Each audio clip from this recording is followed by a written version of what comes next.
Blood ran down the side of Monique's temple, mixing with the glitter of her shattered prom queen crown. The music in the gymnasium faded into a distant echo as she crumpled to the floor, her elegant dress pooling around her like a broken dream. Gasps filled the room as her classmates froze, too stunned to react. Standing over her, breathing heavily, was Emily Hart, her longtime enemy, clutching a steel baton. Her eyes burned with hatred, and her lips curled into a twisted smirk. "You're not so perfect now, are you?" Emily hissed, tossing the baton aside as if discarding a used napkin. Teachers rushed toward Monique, shouting for someone to call 911.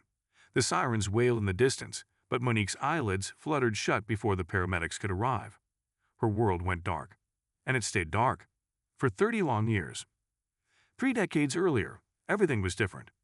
Monique had always been the kind of girl who lit up every room she entered. Her confidence was infectious, her smile dazzling, and her kindness made her beloved by almost everyone at Jefferson High. She had brains, beauty, and an uncanny ability to stay composed even when others tried to bring her down. But not everyone was thrilled by her success. Emily Hart, daughter of one of the town's wealthiest families, had been raised to believe the world revolved around her. Blonde, blue-eyed, and cold as ice, she saw Monique's rise as an affront to her perceived superiority. In her mind, someone like Monique, black from a modest home, didn't deserve the limelight.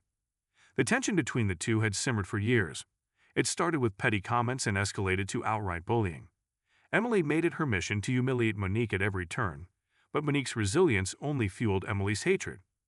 Prom night was supposed to be Monique's triumphant moment. She had worked hard, endured the whispers, and earned the votes of her peers. When her name was announced as prom queen, the gym erupted in applause. She stepped onto the stage, her heart pounding with joy. As she accepted the crown, her eyes met Emily's across the room. Emily's face twisted in rage, and Monique knew she wouldn't let the night end peacefully. But even Monique couldn't have predicted how far Emily would go. The evening began with laughter and dancing. Monique's best friends, Jasmine and Kevin, stayed by her side, ensuring she enjoyed every moment of her well-deserved victory. They took pictures, toasted with sparkling punch, and laughed until their cheeks hurt. But then, things took a dark turn. Monique noticed Emily lurking near the exit, whispering to a group of her equally spiteful friends. Emily's eyes never left Monique, her stare filled with unspoken threats. Monique shrugged it off, determined not to let Emily ruin her night. Later, as the prom was winding down, Monique excused herself to get some fresh air. She stepped outside, savoring the cool breeze and the distant hum of cicadas. The gym door creaked open behind her, and she turned to see Emily alone. "What do you want, Emily?" Monique asked, her voice calm but firm. Emily smiled, but it didn't reach her eyes. "Just wanted to congratulate you," she said, her tone dripping with insincerity. "You really had everyone fooled, didn't you?" Monique crossed her arms. "If you're here to cause trouble, save it. I'm not interested." Emily's smile vanished. "You think you're better than me, don't you?" she snapped. "You think you can just waltz in here, take what's mine, and everyone's supposed to clap for you." "This isn't about you, Emily. It never was." Emily took a step closer, her voice dropping to a venomous whisper. "People like you don't get to win. Not in my world." Before Monique could respond, Emily pulled a baton from her bag and swung it with all her strength. The impact was swift and brutal. Monique staggered back, her hand flying to her head as pain exploded behind her eyes. The world spun, and she felt herself falling, the cold pavement rushing up to meet her. The last thing she saw before everything went black was Emily's triumphant sneer. When Monique's eyes finally fluttered open, it wasn't the gymnasium ceiling she saw. It was a sterile, white hospital room. Her body felt heavy, her muscles weak from disuse. She tried to speak, but her throat was dry, and her voice came out as a hoarse croak. A nurse hurried into the room, her eyes wide with shock. "She's awake," the nurse called over her shoulder. Moments later, a doctor entered, followed by a woman Monique barely recognized, Jasmine, now in her 40s, with streaks of gray in her hair and worry etched into her face. "Monique," Jasmine whispered, tears streaming down her cheeks. "You're awake. Oh my God, you're awake." Monique tried to process what was happening. What year is it?" she rasped. "It's 2024, Jasmine said, her voice trembling. "You've been in a coma for 30 years. The weight of her words hit Monique like a freight train. 30 years? She had missed an entire lifetime. Memories of prom night came flooding back, the crown, the laughter, and then Emily. "What happened to her?" Monique asked, her voice barely above a whisper. Jasmine hesitated, her expression darkening. Emily's life didn't go the way she planned, but she's still out there. She never paid for what she did to you. Monique's eyes hardened. Then it's time she did. The hospital buzzed with life as Monique processed the overwhelming revelation. 30 years of her life, stolen in the blink of an eye. Every muscle in her body ached, her mind swimming with fragments of memories and the daunting reality of time lost. She glanced down at her hands, frail and unfamiliar, the once vibrant skin now bearing faint scars from years of IVs and medical interventions. The world outside the hospital window looked nothing like the one she remembered.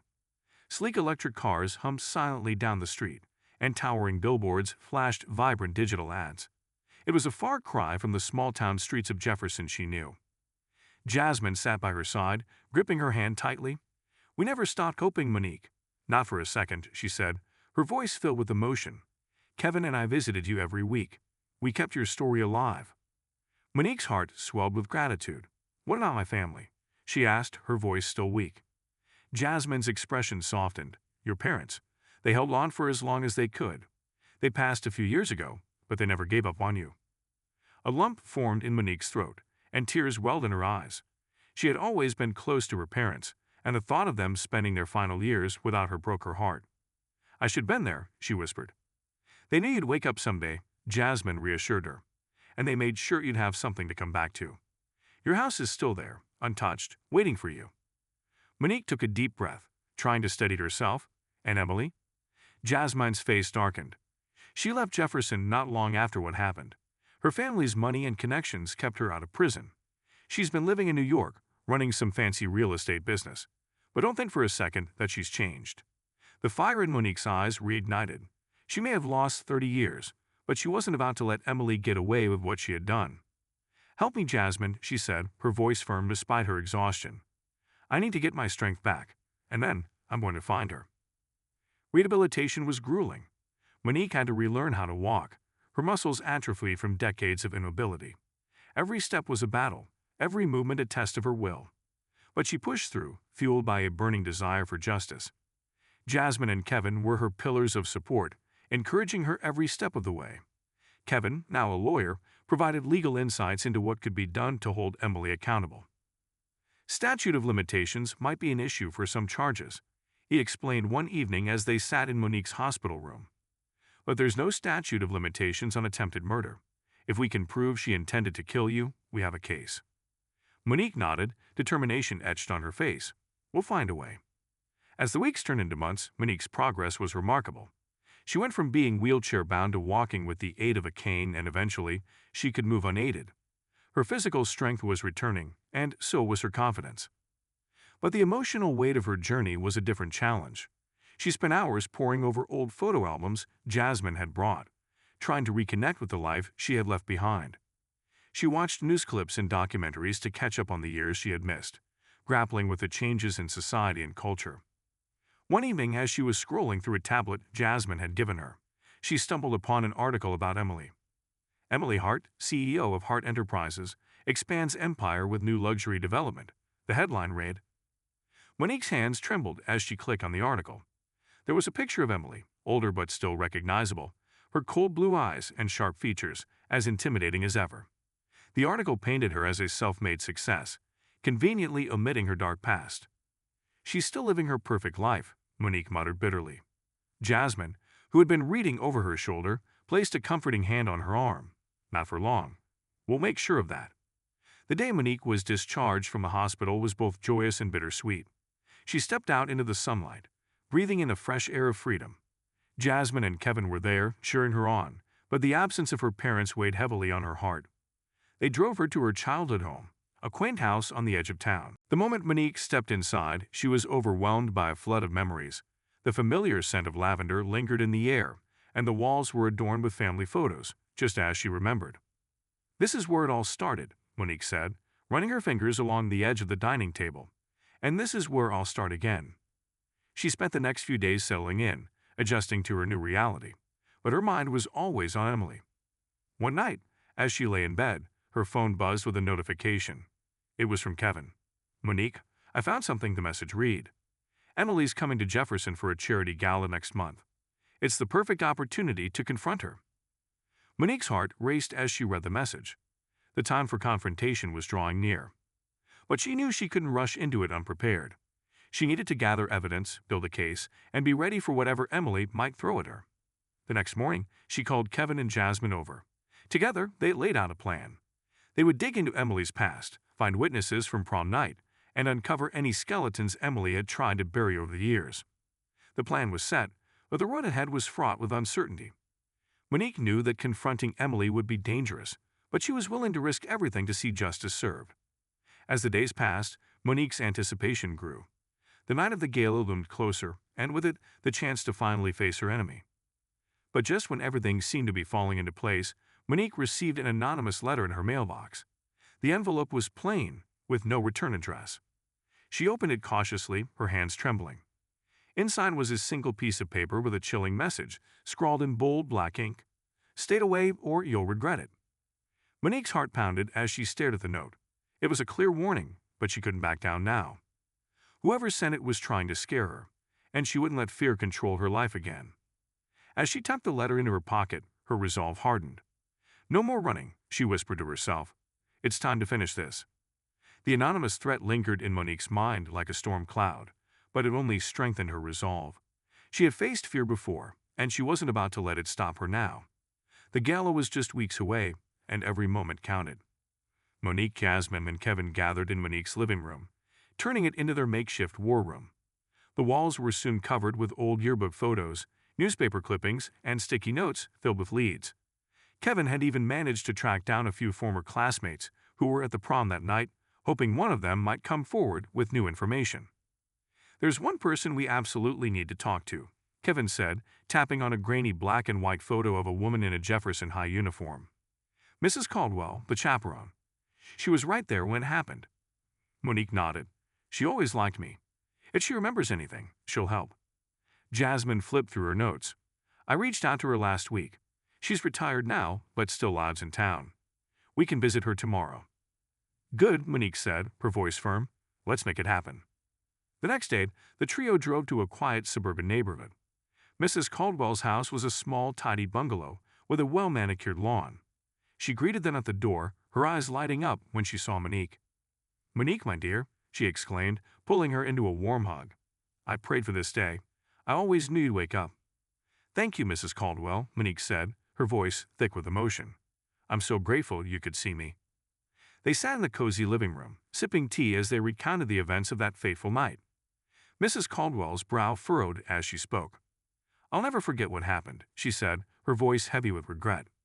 "Emily was always a troublemaker, but I never thought she'd do something so horrible." "Did you see her attack me?" Monique asked, leaning forward. Mrs. Caldwell shook her head. "I heard the commotion and turned just in time to see you fall. But I did see Emily standing over you, holding that baton, and the look on her face, it was pure evil." "Do you remember what she said?" Kevin pressed. Mrs. Caldwell nodded slowly. She said, "That'll teach her." Monique's hands clenched into fists. It wasn't the solid proof they needed, but it was a start. "Would you be willing to testify?" Kevin asked. Mrs. Caldwell hesitated, her eyes flickering with uncertainty. "I'm an old woman now. I don't want any trouble. But if it means getting justice for Monique, I'll do it." Monique reached out and squeezed her hand. "Thank you. It means everything to me." Back at Monique's house, the mood was lighter. They finally had a key witness, and momentum was on their side. But Monique knew they couldn't let their guard down. That night, she sat by the window, staring out at the quiet street. The world outside had changed so much, but some things hadn't. Racism, hatred, and injustice still thrived, just in different forms. A sudden rustling sound snapped her out of her thoughts. She turned toward the source, her heart racing. The noise was coming from the backyard. Monique grabbed her phone and crept toward the back door. Peering through the window, she saw a shadowy figure moving near the fence. "Who's there?" she called out, her voice steady despite the fear creeping in. The figure froze for a moment before darting away into the darkness. Monique's pulse quickened as she locked the door and dialed Jasmine. "Someone was in my backyard," she said, her voice urgent. "I'm coming over," Jasmine replied without hesitation. Within minutes, Jasmine and Kevin arrived. Kevin inspected the yard while Jasmine stayed by Monique's side, offering comfort. "Whoever it was, they're gone now," Kevin said, returning to the house. "But this isn't a coincidence. Someone's trying to scare you." Monique clenched her jaw. Let them try. I'm not going anywhere. The days leading up to the gala were tense. Monique couldn't shake the feeling that she was being watched. Jasmine insisted on staying with her, and Kevin checked in regularly, making sure she was never alone for long. Meanwhile, their investigation continued. Kevin managed to dig up an old police report from the night of the prom, but it was frustratingly vague. The report mentioned Monique's injury as an accident, with no mention of Emily's involvement. They covered it up, Kevin said, slamming the report onto the table. Her family must have paid off the cops. Monique's stomach turned. It was just another reminder of how deeply the system was rigged against her. But there was one more piece of the puzzle they hadn't explored yet, Emily's own words. Kevin had a plan to confront her at the gala, hoping to get her to slip up and admit her guilt. It's risky, Jasmine warned. She could turn it around and make you look bad. I'm willing to take that risk, Monique said. I want to see the look on her face when she realizes I'm not afraid of her anymore. The night of the gala finally arrived. Monique stood in front of the mirror, adjusting her dress. It was a simple yet elegant black gown, a far cry from the glittering prom dress she had worn all those years ago. Jasmine and Kevin flanked her as they entered the grand ballroom. The room was filled with Jefferson's elite, dressed to the nines and mingling over champagne. And there in the center of it all was Emily Hart. She looked every bit the successful businesswoman, her smile dazzling as she charmed a group of wealthy donors. Monique's heart pounded as their eyes met. For a moment, Emily's confident facade faltered, a flicker of shock crossing her face. But she quickly recovered, striding toward Monique with an air of superiority. Well, well, Emily said, her voice dripping with fake sweetness. Monique Jones, I heard you were awake. How? Miraculous. Monique forced a smile. It's good to see you too, Emily. It's been a long time. Emily's eyes narrowed. Not long enough. The tension between them was palpable, drawing the attention of nearby guests. Kevin stepped forward, ready to intervene, but Monique held up a hand. Let's not make a scene, Monique said, her tone calm but firm. After all, we're here for charity, right? Emily's smile turned icy. Of course, but do be careful, Monique. You wouldn't want to end up hurt again. Before Monique could respond, the lights in the ballroom flickered, and a loud crash echoed through the room. Gasps and murmurs filled the air as everyone turned toward the source of the commotion. A massive chandelier had fallen, shattering into 1,000 pieces on the floor. The crowd panicked, scrambling for the exits. In the chaos, Monique caught a glimpse of another shadowy figure slipping out the side door. This wasn't an accident. Someone was sending a message. The ballroom erupted into chaos as shards of crystal scattered across the floor. Guests screamed, their heels clattering against the marble as they rushed toward the exits. Amidst the panic, Monique's eyes darted to the side door where the shadowy figure had disappeared. Kevin, did you see that? Monique said, her voice low but urgent. Kevin, already dialing the police, nodded. Yeah, but I couldn't make out who it was. Stay here. I'm going after them. No, you're not, Monique shot back, grabbing his arm. We stick together. Jasmine joined them, glancing nervously around the room. Whoever did this wanted to scare us, and it's working. Let's regroup outside. They pushed their way through the frantic crowd, emerging into the cool night air. The police sirens were already wailing in the distance, but Monique couldn't shake the feeling of eyes watching her from the shadows. Emily was nowhere to be seen. She slipped out, Jasmine muttered, scanning the perimeter. Convenient timing, don't you think? Monique clenched her fists. Too convenient. She's behind this, I'm sure of it. Kevin placed a reassuring hand on her shoulder. We'll figure it out, Monique. Let's get back to your place and plan our next move. The ride home was tense. Monique stared out the window, her mind racing. The chandelier wasn't just a scare tactic, it was a warning. But from Emily? Or someone else? Back at the house, they gathered around the kitchen table. Kevin pulled out his laptop, typing furiously as he searched for any news updates about the gala incident. Jasmine paced the room, her arms crossed. Emily knew exactly where you'd be tonight, Jasmine said. She's trying to shake you up, make you back off. Monique exhaled slowly. She's not going to get away with this. We need to get ahead of her. Kevin looked up from his laptop. The police will be crawling all over that venue by now, but I doubt they'll find much. Whoever did this knew what they were doing. Monique nodded. Then we'll need to find another way to get to Emily. Something she can't deny or cover up. Her connections are too deep, Jasmine said, shaking her head. But there's got to be someone in her inner circle who knows her secrets. We just need to find the right person. Kevin's eyes lit up. What about her former assistant? Remember, she had one back in New York who left under mysterious circumstances. Monique leaned forward. You think they'd talk? Kevin shrugged. It's worth a shot. I'll track them down and see if they're willing to meet. The next day, Kevin managed to contact Emily's former assistant, a woman named Claire Reynolds.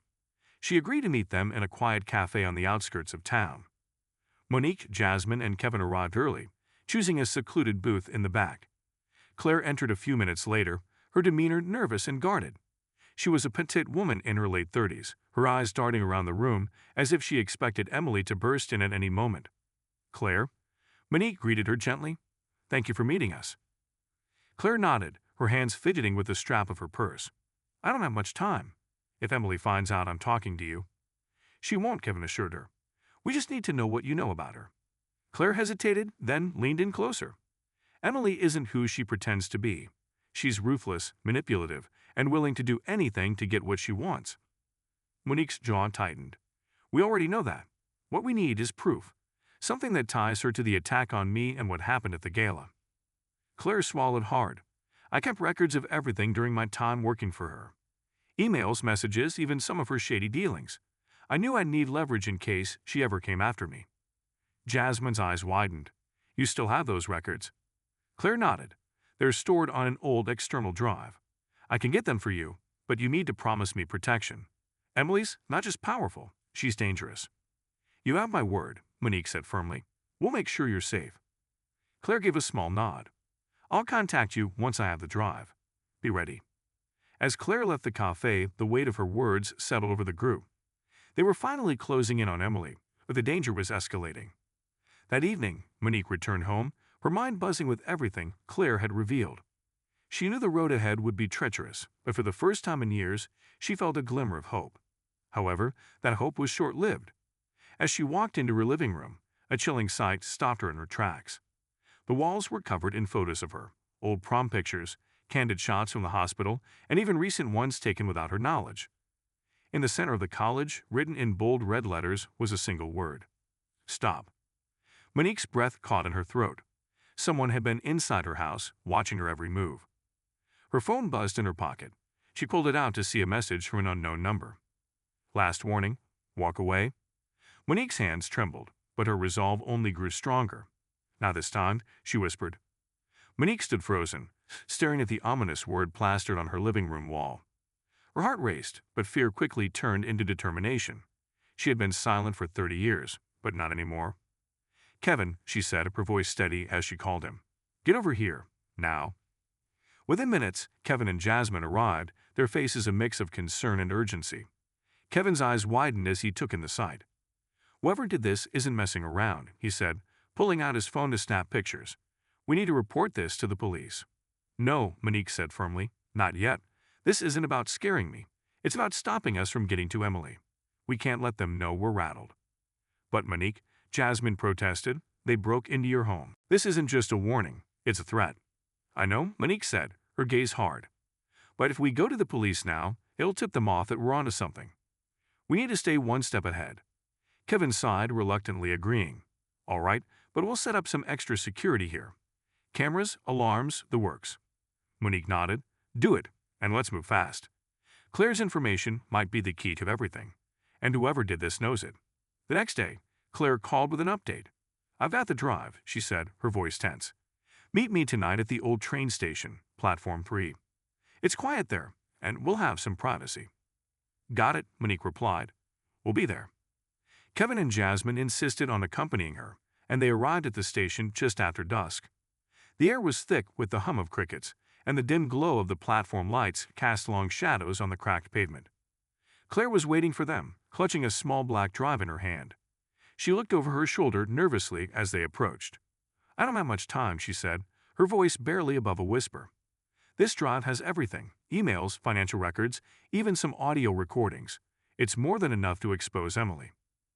Monique reached out to take the drive, but before she could, a loud noise shattered the stillness, a gunshot. Claire gasped, her eyes widening in shock as she clutched her side. Blood seeped through her fingers as she collapsed onto the platform. Claire, Monique screamed, dropping to her knees beside her. Kevin and Jasmine whipped around, scanning the shadows for the shooter. Stay low. Kevin shouted, pulling Monique behind a pillar. Another shot rang out, narrowly missing them and striking a metal beam with a deafening clang. "We need to get out of here," Jasmine yelled, her voice shaking. Monique grabbed the drive from Claire's hand just as the woman's eyes fluttered shut. "We can't leave her." Kevin quickly checked Claire's pulse. "She's still alive, but barely. Call 911. Jasmine fumbled for her phone, dialing with trembling hands. Meanwhile, Kevin helped Monique drag Claire behind the pillar for cover. The sound of footsteps echoed in the distance, growing fainter as the shooter made their escape. "They're gone," Kevin said, his voice grim. "But they'll be back. We need to move. Now." The ambulance arrived minutes later, whisking Claire away to the hospital. Monique, Kevin, and Jasmine followed in Kevin's car, the atmosphere thick with tension. At the hospital, they waited anxiously for news of Claire's condition. Monique clutched the drive tightly in her hand, her mind racing with thoughts of what it might contain. After what felt like hours, a doctor finally emerged. "She's stable," the doctor said. "The bullet missed any major organs, but she lost a lot of blood. She'll need to rest for a while." Relief washed over Monique, but it was short-lived. The attack had made one thing clear. Emily, or whoever was working for her, was willing to kill to keep their secrets hidden. Back at Monique's house, they wasted no time. Kevin connected the drive to his laptop, and the trio huddled around the screen as files began to load. "What exactly are we looking for?" Jasmine asked. "Anything that ties Emily to the attack or her other crimes," Kevin replied, scrolling through a maze of folders. They opened the first file, a series of emails between Emily and various business associates. Most were mundane, but one thread caught their attention. Subject: Prom Night Incident. From Emily Hart to Worry DACTD. "We need to ensure nothing links back to me. Handle it." Monique's heart raced as Kevin opened another folder, this one containing audio files. He clicked on the first one, and Emily's voice filled the room. "You think you can scare me with threats?" she said, her tone cold and dismissive. "Do whatever it takes to keep her quiet. I won't let some nobody ruin everything I've built." "That's it," Jasmine whispered. "This is the proof we need." Kevin nodded. "We'll need more to make a solid case, but this is a start." Monique stared at the screen, her resolve hardening. It's enough to confront her. She's not getting away with this. But just as they were about to dig deeper, the screen went black. "What happened?" Jasmine asked, her voice panicked. Kevin frantically tried to reboot the laptop, but an error message flashed on the screen. "Drive corrupted, files inaccessible." "No," Monique whispered, her heart sinking. "This can't be happening." "It's like someone new," Kevin muttered. "They must have installed a kill switch on the drive." Monique's fists clenched. "Then we're back to square one." But I'm not stopping. Not until Emily pays for everything she's done. Just then, Monique's phone buzzed with another anonymous message. "You've been warned. Next time, you won't be so lucky."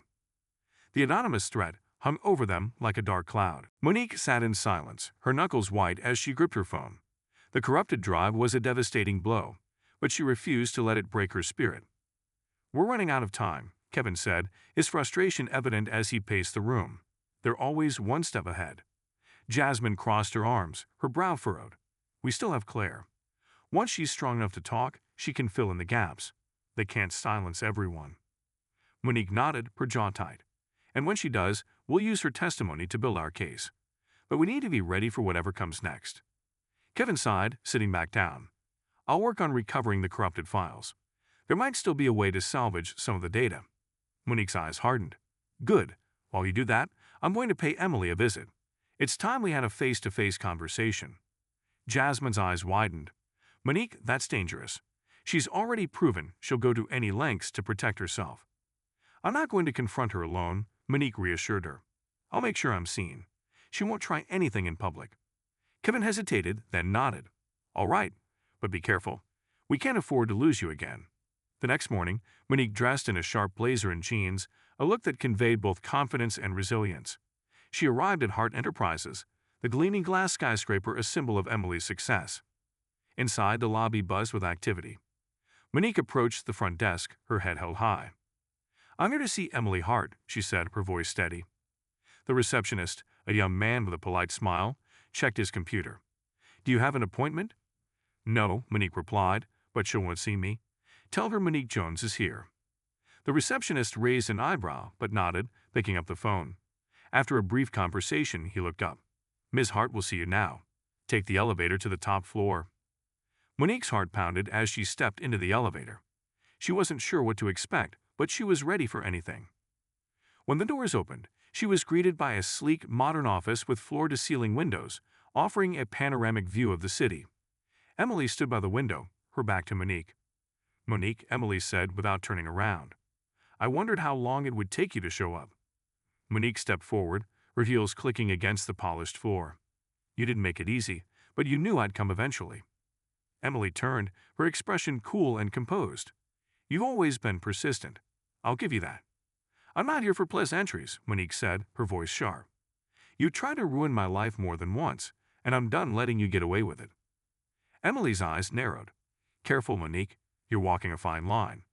Accusations like that can have serious consequences." "You mean like the consequences you've avoided for 30 years?" Monique shot back. "I know what you did to me, and I approve. It's only a matter of time before the world knows too." Emily's lips curled into a smirk. "Proof, huh? Let me guess. Claire's little drive? Such a shame it didn't work out." Monique's stomach tightened, but she didn't let it show. "You're scared. Otherwise, you wouldn't be trying so hard to cover your tracks." Emily stepped closer, her voice low and dangerous. "You have no idea what you're up against, Monique. This isn't a high school rivalry anymore. This is my empire, and I won't let anyone tear it down." Monique met her gaze, unflinching. "You built your empire on lies and cruelty, Emily, and sooner or later, it will come crashing down." For a moment, the room was silent, the tension thick enough to cut with a knife. Then Emily laughed, a cold, mirthless sound. "You've always been so dramatic," she said, turning back to the window. "But if you're so determined to dig up the past, go ahead. Just remember, every action has consequences." Monique's eyes burned with defiance. "I'll see you in court, Emily." Without waiting for a response, she turned and walked out, her heart pounding.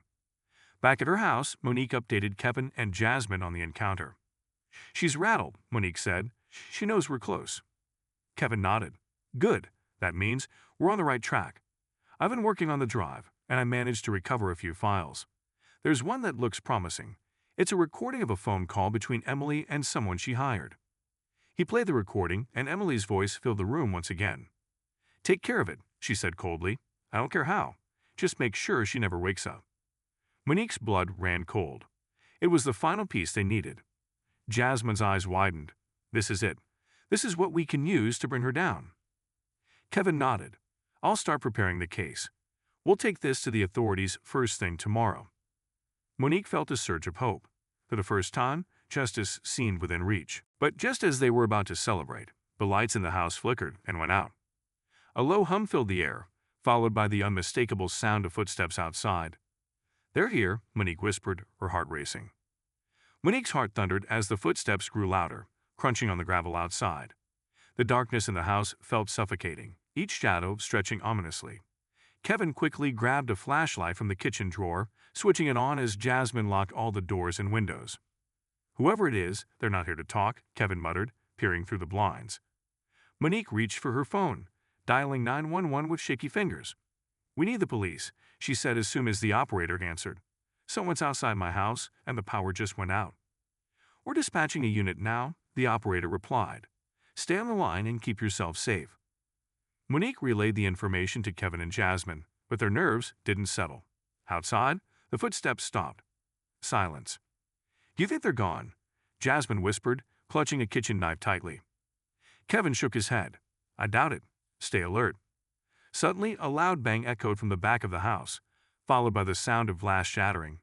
Monique's heart leaped into her throat. "They're trying to break in," she said, her voice trembling. Kevin grabbed a heavy lamp, positioning himself near the broken window. "Jasmine, stay with Monique. If they get in, call out."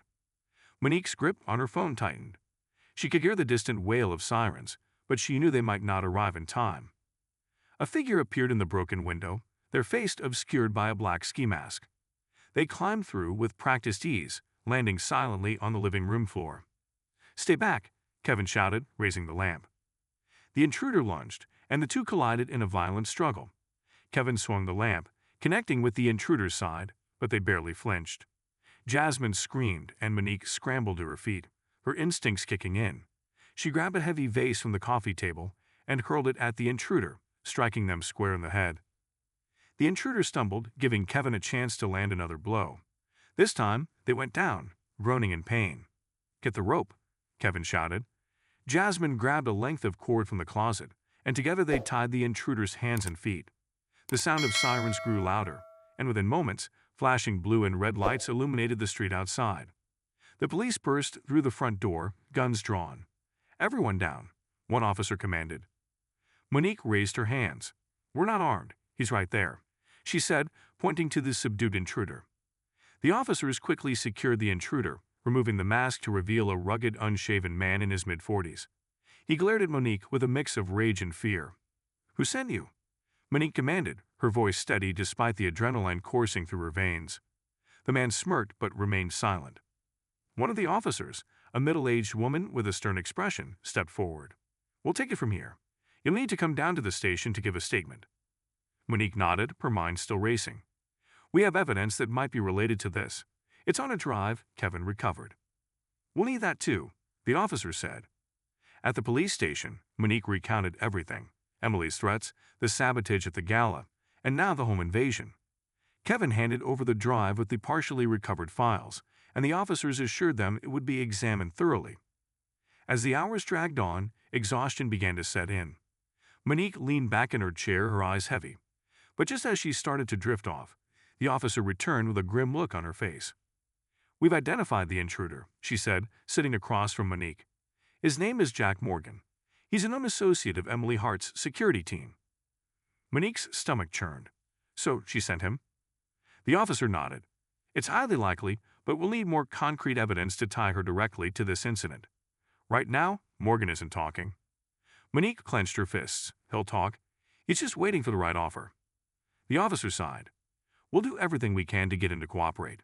In the meantime, we're placing you under protective surveillance. You'll have an officer stationed near your home at all times." Monique nodded, grateful for the added security but frustrated by the slow progress. Emily was still out there, pulling the strings, and Monique knew the fight was far from over. The next morning, Monique woke up to the sound of her phone buzzing. It was a text from an unknown number. "You can't hide forever." Monique's blood ran cold. Despite the police presence, Emily's reach was vast, and she was making it clear that this wasn't over. But Monique was done being afraid. She texted Kevin and Jasmine, calling an emergency meeting at her house. "We need to go on the offensive," Monique said as soon as they arrived. "Emily thinks she can intimidate us, but we're going to turn the tables." Kevin raised an eyebrow. "What do you have in mind?" Monique's eyes burned with determination. "We're going to expose her, publicly. If the legal system won't take her down fast enough, we'll make sure the world sees her for who she really is." Jasmine frowned. "How?" "She controls the narrative. She has money, power, and influence." Monique smiled. "But she doesn't have the truth, and we're going to broadcast it for everyone to see." The plan was ambitious and dangerous, but Monique knew it was their best shot. She wasn't just fighting for herself anymore. She was standing up for every person who had ever been silenced by someone like Emily Hart. "We need to gather everything we have," Monique said. "Emails, recordings, photos, anything that proves Emily's involvement in what happened to me and what she's done since." Kevin leaned forward, his brow furrowed. "Even with what we've recovered, we're still missing some key pieces. We'll need Claire's testimony to fill in the gaps." Jasmine nodded. "And we'll need to be smart about how we release the information. If we're going public, we have to do it in a way that Emily can't easily counter." Monique's mind raced. "We'll start with a social media campaign. Once we've built enough momentum, we'll leak the evidence to the press. The more people watching, the harder it'll be for Emily to bury the truth." Kevin hesitated. "That could work, but it also puts a huge target on your back. Are you ready for that?" Monique met his gaze, her voice steady. "I've already lost 30 years. I'm not losing another second of fear." The next few days were a whirlwind of activity. Kevin worked tirelessly to recover more files from the corrupted drive, while Jasmine crafted a compelling narrative for their campaign. Monique reached out to former classmates, teachers, and anyone who might have witnessed Emily's behavior over the years. Surprisingly, several people came forward, sharing stories of how Emily had used her wealth and influence to intimidate or manipulate them. Each account added another layer to the picture they were building, a picture of a woman who would stop at nothing to maintain her power. One night, as Monique was scrolling through old photos, her phone buzzed with a message. It was from Claire, who was still recovering in the hospital. I'm ready to talk. Meet me tomorrow at noon. Monique's heart raced. Claire's testimony could be the final piece they needed to bring Emily down. The next day, Monique and Kevin arrived at the hospital, where Claire was waiting in a private room. She looked pale but determined, her eyes sharp despite the bandages wrapped around her torso. "Thank you for coming," Claire said, her voice hoarse. "I've been thinking a lot about everything that's happened, and I can't stay silent anymore." Monique sat beside her, taking her hand. "We're grateful, Claire. Your story could change everything." Claire nodded and began recounting her time working for Emily. She described how Emily had orchestrated the cover-up of the prom night attack, bribing police officers and threatening witnesses. She detailed Emily's ruthless tactics in her business dealings, including how she used hired muscle like Jack Morgan to intimidate or eliminate threats. "I kept records of everything," Claire said, pointing to a stack of notebooks and a flash drive on the table. "Even when I left, I knew I might need them someday." Kevin's eyes widened as he picked up the flash drive. "This could be exactly what we need." Claire's expression darkened. "But be careful. Emily doesn't just want to protect her empire. She wants to destroy anyone who threatens it.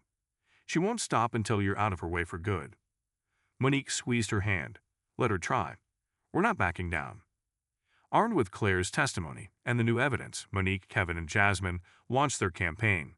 They started by posting Monique's story on social media, using the hashtag #JusticeForMonique. Within hours, the post went viral. Thousands of people shared it, expressing outrage and demanding accountability. Former classmates and other victims of Emily's abuse began coming forward, adding their voices to the growing chorus. News outlets picked up the story, and soon Monique was receiving interview requests from major networks. She agreed to speak with one of them, determined to make her voice heard. The interview aired live, with Monique recounting her harrowing experience and the years she lost. She shared snippets of the evidence they had gathered, including excerpts from Claire's testimony and the recovered recordings. The public response was overwhelming. Protests erupted outside Hart Enterprises, and social media was flooded with calls for Emily to resign and face justice. But Monique knew it wasn't over yet. Emily had yet to respond, and her silence was unnerving. 3 days later, Emily finally broke her silence with a press conference. Dressed in a sharp white suit, she stood before a room full of reporters, her expression calm and composed. "These recent accusations against me are baseless and defamatory," Emily began. "I have spent my life building a company that values integrity and excellence, and I will not allow lies to tarnish my reputation." She went on to claim that Monique and her team were orchestrating a smear campaign out of jealousy and resentment. "I sympathize with Monique for what she has gone through," Emily said, her voice dripping with false sincerity. "But I will not stand by while my name is dragged through the mud. I intend to pursue legal action against those spreading these falsehoods." Monique watched the press conference from her living room, her blood boiling. "She's playing the victim," she muttered. Jasmine shook her head. "Classic Emily. But she can't argue with facts. We just need to keep the pressure on." Kevin's phone buzzed, and he checked it with a frown. "You might want to see this," he said, turning the screen toward Monique. It was a video posted anonymously online. The footage showed Emily in a heated argument with Jack Morgan, her voice raised in anger. "I told you to take care of her," Emily shouted. "I don't care how you do it. Just make sure she's out of the picture." Monique's eyes widened. "Where did this come from?" Kevin shrugged. "No idea, but it's legit. This could be the final nail in her coffin." Monique's phone buzzed with another message, this time from an unknown number. "You're welcome." Monique stared at the cryptic message, her mind racing. Whoever had sent it clearly wanted to help. But why? And more importantly, could they be trusted? "Who do you think it is?" Jasmine asked, leaning over Monique's shoulder. "No idea," Monique replied, her eyes still on the screen. "But whoever they are, they just handed us a gift." Kevin nodded. "This video is exactly what we needed. It's undeniable proof that Emily ordered Jack to come after you." Monique's pulse quickened. "Let's get it out there. If Emily wants to play the victim, let's show the world the truth." That evening, they uploaded the video to every platform imaginable. The caption was simple: "The real Emily Hart. #JusticeForMonique." The reaction was immediate. The video spread like wildfire, racking up millions of views within hours. News outlets replayed the footage on loop. Analysts dissected every frame, and hashtags like #ExpoSemily and #JusticeForMonique trended across all major platforms.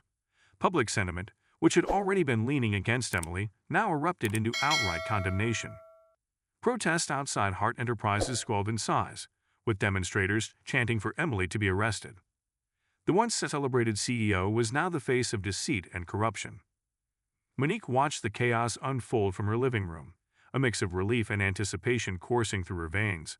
"She can't dodge this," she said, her voice steady. "Not anymore." But Kevin remained cautious. Emily's not the type to go down quietly. She's probably already planning her next move. Jasmine nodded. "We got the upper hand, but we can't let our guard down. She's desperate, and desperate people are dangerous." The next morning, the trio received a surprising phone call. It was from Detective Carter, the lead investigator in Jack Morgan's case. "We've arrested Jack Morgan," the detective said. "And after seeing the video, he's ready to talk. He's naming names, including Emily Hart." Monique's heart raced. "That's great news. Does this mean charges are coming?" "We're building a strong case," Carter replied. "But I thought you'd want to hear this directly from Jack. He's requested to speak with you." Monique hesitated. The idea of facing Jack, the man who had invaded her home and almost killed Claire, sent a shiver down her spine. But she knew this could be a crucial step toward justice. "I'll do it," she said. "When can we meet?" "Come down to the station this afternoon," Carter said. "We'll make sure you're safe." At the police station, Monique, Kevin, and Jasmine were led to an interrogation room. Jack Morgan sat at the table, his hands cuffed and his face bruised. Despite his disheveled appearance, he exuded a quiet menace. "Ms. Jones," Jack said, his voice low and gravelly, "you've caused quite a stir." Monique crossed her arms, refusing to be intimidated. "And you've caused quite a bit of harm. Why do you want to talk to me?" Jack smirked. "Because I know Emily better than anyone. She's ruthless, but she's also predictable. And right now, she's scrambling to save herself." Monique narrowed her eyes. "So, you're willing to testify against her?" Jack leaned back in his chair. "I'll tell you everything I know, but I want a deal. Reduced sentence, maybe even witness protection." Detective Carter, standing by the door, interjected. "We'll consider your request, but you need to prove your value first." Jack nodded, then turned back to Monique. "Emily didn't just send me after you. She's been pulling strings for years, bribing officials, blackmailing rivals, even ordering hits on people who got in her way. The prom night attack, that was just the beginning." Monique's jaw tightened. "Why now? Why are you willing to betray her?" Jack's smirk faded. "Because she betrayed me. She promised protection, but after the video leaked, she cut me loose. If I'm going down, I'm taking her with me." Monique exchanged a glance with Kevin and Jasmine. This was the break they needed. "Start talking," Monique said, "and don't leave anything out." For the next hour, Jack detailed Emily's crimes, painting a damning picture of her rise to power. He provided names, dates, and locations, everything the police would need to build an airtight case. By the time Jack finished, Monique felt both vindicated and overwhelmed. Emily's empire wasn't just corrupt. It was built on a foundation of violence and deceit. Detective Carter nodded, satisfied. "This is enough to issue an arrest warrant. We'll move on Emily immediately." Monique exhaled, the weight of years of injustice finally beginning to lift. "Thank you," she said, her voice steady. But just as they were about to leave the station, Monique's phone buzzed. It was another message from the unknown number. "She's not done. Be ready." Monique showed the message to Kevin and Jasmine, her stomach tightening. "Whoever this is, they know something," Kevin said. "We need to stay alert." Monique nodded, her resolve hardening. "Emily might have one last move, but so do we. Let's finish this." The air in the room was thick with tension. Emily Hart was cornered, and everyone knew it. But Monique couldn't shake the feeling that Emily had a final, desperate play up her sleeve. "We need to be ready for anything," Monique said as they left the police station. "Emily's not going to just sit back and let this happen." Kevin nodded. "The police have enough to arrest her, but that doesn't mean she won't try to slip through their fingers. She's probably already planning her escape." Jasmine frowned. "What if she tries to disappear? She's got the resources to go off the grid if she wants to." Monique clenched her jaw. "Then we'll make sure she doesn't get the chance." Later that evening, Monique received a call from Detective Carter. "We've issued the warrant and sent a team to her office and home," Carter said. "But we just got word. Emily's gone." Monique's heart sank. "What do you mean, gone?" "She cleared out," Carter replied. "No sign of her at either location. We flagged her credit cards and put out an alert, but so far, nothing." Monique hung up, frustration boiling inside her. She turned to Kevin and Jasmine, who were already on edge. "She's running," Monique said, "but she won't get far. Someone like Emily can't stay hidden for long." Kevin pulled out his laptop. "If she's trying to escape, she'll need help. Let's dig into her connections and see if we can figure out where she's headed." Hours passed as they scored flight records, financial transactions, and social media posts for any trace of Emily. Finally, Kevin found a lead. "Got something," he said, pointing to his screen. "A private jet left the local airstrip this morning, registered to one of Emily's shell companies. Destination, an offshore estate in the Caribbean." Monique's eyes narrowed. "She's trying to hide out somewhere. She thinks she's untouchable." Jasmine nodded. "If she makes it there, it'll be much harder to bring her back." Monique grabbed her phone. "We need to get this to Carter. If we move fast, we can still catch her before she disappears for good." Detective Carter acted swiftly, coordinating with international authorities to intercept the jet. Monique, Kevin, and Jasmine could only wait and hope. The next morning, the news broke. Emily Hart had been detained at a private airstrip in the Caribbean. Footage of her being escorted off the jet in handcuffs flooded the airwaves, and the public erupted in a mix of shock and vindication. "She looks furious," Jasmine said as they watched the live coverage. Emily's usually pristine image was shattered. Her hair was disheveled, and her expression was one of pure rage. "She knows it's over," Kevin said. "There's no spinning this." Monique felt a wave of relief but knew the battle wasn't completely won. "Now we just have to make sure she stays behind bars," she said. Emily's extradition to the U.S. was swift, and the legal proceedings began almost immediately. The evidence Monique and her team had gathered, combined with Jack Morgan's testimony, left little room for doubt about Emily's guilt. In the courtroom, Emily sat stone-faced, her lawyers fighting desperately to salvage what they could. But the weight of the evidence was undeniable. During her testimony, Monique spoke with a quiet strength that commanded the room. She recounted the night of the prom, the attack, and the 30 years she had lost. She spoke about the fear, the pain, and the determination that had kept her going. "I'm not here for revenge," Monique said, her voice clear and steady. "I'm here for justice, not just for me, but for everyone who's ever been silenced by someone more powerful." Emily Hart thought she could bury the truth, but the truth always finds a way. The jury deliberated for less than a day before returning with their verdict, guilty on all charges. Emily's sentencing hearing was scheduled for the following month, but for Monique, the verdict itself was a victory. That evening, Monique, Kevin, and Jasmine gathered at Monique's house, the atmosphere lighter than it had been in weeks. "We did it," Jasmine said, raising her glass. "We actually did it." Monique smiled, feeling a sense of peace she hadn't known in years. "It's not just about bringing Emily down. It's about moving forward." Kevin nodded, "and making sure her story doesn't get rewritten to suit her." Monique looked out the window, the night sky stretching endlessly before her. "This is just the beginning," she said softly. "There's still much more to do." The victory in court was monumental, but Monique knew her fight wasn't entirely over. Emily's sentencing loomed ahead, and while the guilty verdict had brought a sense of closure, Monique couldn't shake the feeling that Emily would try one last desperate attempt to claw her way out. The media frenzy surrounding the trial had elevated Monique's story to a national stage. Offers for interviews, speaking engagements, and even book deals flooded in. But Monique's focus remained steadfast, securing justice for herself and others who had suffered in silence. "We've got to keep the momentum going," Monique said during a meeting with Kevin and Jasmine. "This isn't just about Emily anymore. It's about exposing systems that let people like her thrive for so long." Kevin nodded. "I've been thinking about that. What if we started a foundation? Something to help victims of abuse and corruption get the support they need." Jasmine's eyes lit up. "That's a great idea. We could provide legal aid, counseling, and resources for people who feel trapped." Monique smiled, the idea resonating deeply with her. "Let's do it. We'll call it the Justice for All Foundation." Meanwhile, Emily sat in a cold prison cell, awaiting her sentencing.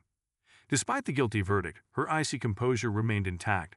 She refused to show any sign of weakness, even as her empire crumbled around her. Her lawyer, a sharp-tongued man named Richard Cole, visited frequently, strategizing ways to reduce her sentence. "We'll push for an appeal," Richard said one afternoon. "There's still a chance to overturn this." Emily scoffed. "The jury's already made up their minds. An appeal won't change that." "Then we focus on the sentencing," Richard continued. "If we can argue for mitigating circumstances, we might get you a lighter sentence." Emily's eyes narrowed. "Do whatever you have to. I'm not spending the rest of my life in here." On the day of the sentencing, the courtroom was packed once again. Monique sat in the front row, flanked by Kevin and Jasmine, her hands clenched tightly in her lap. Emily entered, her once impeccable appearance replaced by the drab uniform of a prisoner. Yet her cold, calculating gaze hadn't changed. The judge reviewed the evidence and the jury's verdict before turning to Emily. "Miss Hart, you have shown no remorse for your actions," the judge said, his tone firm. "Your crimes were not only egregious but also indicative of a complete disregard for human life and the law. It is the decision of this court to sentence you to 40 years in prison, without the possibility of parole for the first 25 years. Gasps rippled through the courtroom. Emily's face remained emotionless, but her clenched fists betrayed her inner turmoil. Monique felt a wave of relief wash over her. Justice had been served. As Emily was led out of the courtroom in handcuffs, she paused, turning her head slightly to glare at Monique. "This isn't over," she hissed, her voice low and venomous. Monique met her gaze with unwavering resolve. "Yes, it is." After the sentencing, Monique stood outside the courthouse, surrounded by a sea of reporters and supporters. Cameras flashed and microphones were thrust toward her, but she held up a hand, signaling for quiet. "I'm grateful for the justice we've achieved today," Monique began. "But this victory isn't just mine. It belongs to everyone who's ever been silenced, overlooked, or ignored. We're here to say that no one is above the law." She paused, her voice steady. "The Justice for All Foundation will continue this fight. We will be a voice for the voiceless and a shield for the vulnerable. Together we can create a world where justice isn't a privilege, it's a right." The crowd erupted into applause, and for the first time in years, Monique felt a deep sense of peace. That evening, Monique returned home to find an envelope on her doorstep. Inside was a handwritten note. "You've won this battle, but the war is far from over." Monique's heart skipped a beat. She showed the note to Kevin and Jasmine, her resolve hardening. "This isn't going to stop me," she said. "If anything, it proves we're on the right path." Kevin nodded. "We'll increase security around the foundation. Whoever sent this won't get anywhere near you." Jasmine placed a reassuring hand on Monique's shoulder. "We've come too far to let fear take over now." Monique smiled, her determination unwavering. "Let them come. I'm ready." The threat in the envelope lingered in Monique's mind, but she refused to let fear take hold. She had faced worse and come out stronger. Now, with Emily behind bars and the Justice for All Foundation gaining momentum, she knew the real work was just beginning. The foundation's launch was met with overwhelming support. Donations poured in, and stories from victims seeking help began to flood their inbox. Monique, Kevin, and Jasmine worked tirelessly to build a team of legal experts, counselors, and advocates who could take on cases that might otherwise go unheard. One of the first cases they took involved a young woman named Tasha, whose employer had been exploiting and threatening her. When she walked into the foundation's office, her hands were trembling, and her eyes were filled with a mix of fear and desperation. "I didn't know where else to go," Tasha said, her voice barely above a whisper. Monique leaned forward, her gaze steady and comforting. "You're in the right place. We're going to help you." Meanwhile, Emily's influence wasn't completely extinguished. From her prison cell, she managed to maintain a network of loyal followers, individuals who were just as ruthless and willing to do her bidding. One of these individuals was Victor Hale, a former business partner with a dangerous reputation. Emily had contacted him before her arrest, giving him explicit instructions to clean up loose ends. Victor operated in the shadows, and with Emily silenced, he took it upon himself to continue her mission of intimidation. He was the one behind the threatening notes and orchestrating attempts to sabotage Monique's efforts. But Victor wasn't content with just sending messages. He wanted to dismantle the foundation itself, starting by targeting its most vulnerable clients. One evening, as Monique was reviewing files in her office, her phone buzzed. It was a call from Claire, who had been living under police protection since her testimony. "Monique," Claire said, her voice urgent. "I think someone's following me." Monique's grip on the phone tightened. "Where are you?" "I'm on my way home from the grocery store," Claire replied, her voice shaking. "There's a black car that's been behind me for the last few blocks." Monique's mind raced. "Don't go home. Head straight to the nearest police station. I'll call Detective Carter and have him meet you there." Claire agreed, but Monique's unease deepened. The enemy they were fighting was persistent, and she knew they had to stay vigilant. Later that night, Monique gathered Kevin and Jasmine at her home. "This isn't just about Emily anymore," Monique said. "She's got people working for her on the outside, and they're coming after us and anyone we're helping." Kevin frowned. Victor Hale. He's one of her closest allies. I've been digging into his background and he's bad news. If he's involved, we're dealing with someone just as dangerous as Emily. Jasmine looked worried. How do we stop him? Monique's eyes hardened. The same way we stopped Emily. We gather evidence, expose him, and bring him to justice. Kevin nodded. I'll focus on tracking his movements and digging up any dirt we can use. Jasmine, reach out to our contacts in law enforcement. We'll need their support. Jasmine gave a determined nod. Got it. Monique leaned back, her resolve unshakable. They think they can scare us into giving up. They're wrong. We're going to take this fight all the way.